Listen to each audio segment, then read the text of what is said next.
नमस्ते। फैसला आप पर आप सबका एक बार फिर से स्वागत है। उम्मीद है आप सब अच्छे होंगे।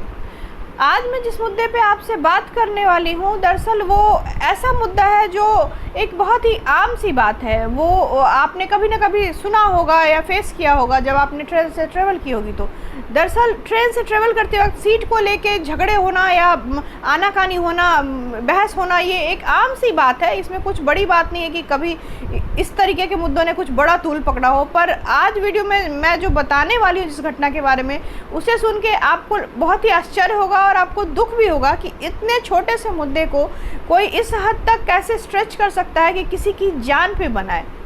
सिर्फ सीट को लेके छोटी सी बकझक हो जाना, किसी से छोटी सी लड़ाई हो जाना और उसकी वजह से किसी की जान पे बनाना, ये बहुत ही दुखद विषय है। दरअसल बिहार के सीतामढ़ी में जनकपुर रोड स्टेशन पे कर्मभूमि एक्सप्रेस में एक युवक अपने रिलेटिव्स को छोड़ने आया हुआ था। उस युवक की एज करीब 25 साल थी और सीट को लेके बहस होने लगी। तो इसी मैटर में जीआरपी जो है उसे इन्वॉल्व किया गया, यानी कि जो रेलवे पुलिस है उसको इन्वॉल्व किया गया, उसको इसकी सूचना दी गई। और रेलवे पुलिस जब वहां आई तो उसने उस 25 वर्षीय युवक को इतनी बेरहमी से पीटा कि उसकी आंतें बाहर आ गई। लिटरली उसकी आंतें बाहर आ गई और उसको गंभीर हालत में, अब किसी की आंत बाहर आएगी तो जाहिर सी बात है कि उसकी सिचुएशन कितनी गंभीर होगी, ये सोच के भी डर लगता है कि इतनी भयावह स्थिति हो गई किसी को कि आपने किसी को इतने बदतर तरीके से मारा कि उसकी जान पे बनाई और उसकी उस गंभीर हालत में उसको SKMCH में भर्ती कराया गया। मामला सिर्फ ट्रेन में सीट को लेकर बहस से था। एक छोटी सी बात थी, इसको आसानी से सुलझाया जा सकता था, पर ये मामला इतना भयावह रूप ले लेगा ये किसी ने सोचा भी नहीं था। और इस मामले ने तूल तब जब पकड़ा जबकि इस मामले की वीडियो वायरल हुई। उसके बाद ही इस पे एक्शन लिया गया और उन पुलिस वालों को निलंबित किया गया। वरना किसी को किस बारे में पता ही नहीं चलता। अगर पहले की बात होती तो सही में पता नहीं चलता कि किसके साथ क्या हुआ है और किसकी गलती थी, किसने क्या किया है। तो यहाँ साफ साफ दिखता है कि गलती किसी की भी हो, क्या पुलिस वाले को इस तरीके की हरकतें करनी चाहिए थी, ये एक बहुत बड़ा सवाल है। आपको प्रॉब्लम को सॉल्व करने के लिए रखा गया, ना कि प्रॉब्लम को बढ़ाने के लिए। पर ज़रा सोचिए, जहाँ पुलिस की जिम्मेदारी बनती है कि समझदारी पूर्वक इस तरीके के मुद्दे को सॉल्व करे, उसे सुलझाए, और वही पुलिस ने अपनी दादागिरी दिखाते हुए उस युवक को पीट कर उसकी आंतें बाहर निकाल दी, इतने बदतर तरीके से उसकी पिटाई की। तो ये पुलिस का फ्रस्ट्रेशन है, उनकी दादागिरी है, उनकी मोनोपोली है। वो अपने आप को पता नहीं आई एम द गॉड समझते हैं, इस टाइप का कुछ उनकी मेंटलिटी होगी कि हम ही सब कुछ, आप पुनीच भगवान है। तो भगवान ही तो है, खुद को भगवान ही समझ रहा है, तभी किसी को वो मौत की सज़ा देने पे उतारू हो गया।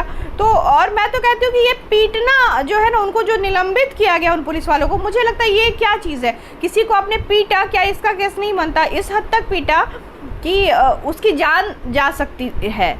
तो ऐसे सिचुएशन में ये सिर्फ पिटाई या हाथ उठाने का केस इस पर नहीं होना चाहिए। इस पर तो ये होना चाहिए कि आपने हत्या की साजिश के तहत उसको पीटा, आपने इस इतने बुरे तरीके से उसको पीटा, तो ये तो हत्या की साजिश होगी। आप तो चाहते थे कि वो मर ही जाए, मारते मारते आप उसको मार दो। तो ऐसे सिचुएशन में लगता है कि इतनी बेरहमी से पिटाई कौन करता है और क्या इतने छोटे से मुद्दे पे इतनी ज़्यादा पिटाई करने की ज़रूरत थी? पुलिस ने को किसने ये हक दिया?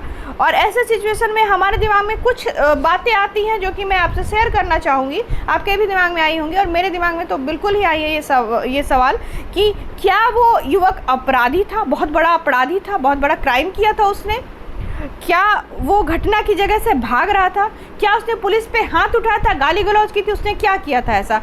और इस तरीके के सवाल जो है वो इस खबर को जानने के बाद दिमाग में आते हैं। और एक बात बताइए, अगर इनका जवाब मिल भी जाए, अगर वो युवक गलत भी है, सीट को लेके जो झगड़ा था उसमें वो युवक अपनी जगह पे अगर गलत भी है, तो भी पुलिस को किसने हक दिया ये डिसीजन लेने का कि उसकी पिटाई करे? पुलिस उस पर जुर्माना कर सकती थी, उसके किसी तरीके से उसको सज़ा दे सकती थी, बट उस पर हाथ उठाने का हक पुलिस को किसने दिया? पुलिस को सर्वे सर्वा किसने बनाया? पुलिस को किसने ये हक दिया कि वो किसी को इस तरीके से मार सकती है?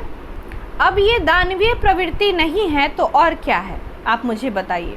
इस घटना को सुनने के बाद, जानने के बाद यही बात तो दिमाग में आती है कि ये कितनी भयावह सिचुएशन है ये, कितनी राक्षसी प्रवृत्ति के लोग होंगे जिन्होंने इस तरीके से मारा। वो इंसान हो सकते हैं? नहीं हो सकते, क्योंकि कोई इतने घटिया तरीके से किसी पे हाथ नहीं उठा सकता। अरे एक थप्पड़ मार दिया, 2 थप्पड़ मार दिया, हो गया। अगर आपको बहुत ज़्यादा मारने का शौक लग रहा था किसी को तो आप इतना कर देते। आपने इतने हद तक मारा कि किसी की आते ही बाहर आ गई। तो अब मैं आपको बताती हूँ कि इस तरीके की जब घटनाएं सामने आती ना, जब ऐसे न्यूज़ हम सुनते हैं, इस तरीके की जब अपने जानने वालों से बातें पता चलती है, यही सब कारण है कि पुलिस पर से लोगों का भरोसा उठता जा रहा है। लोग पुलिस पे भरोसा नहीं करते, लोग उस पर विश्वास नहीं करते। और क्या उन पुलिस वालों को सिर्फ निलंबित कर देना ही उनकी सज़ा है? ये इतने बड़े जो उन्होंने अपराध किए उसकी यही सज़ा है कि उनको निलंबित किया जाए?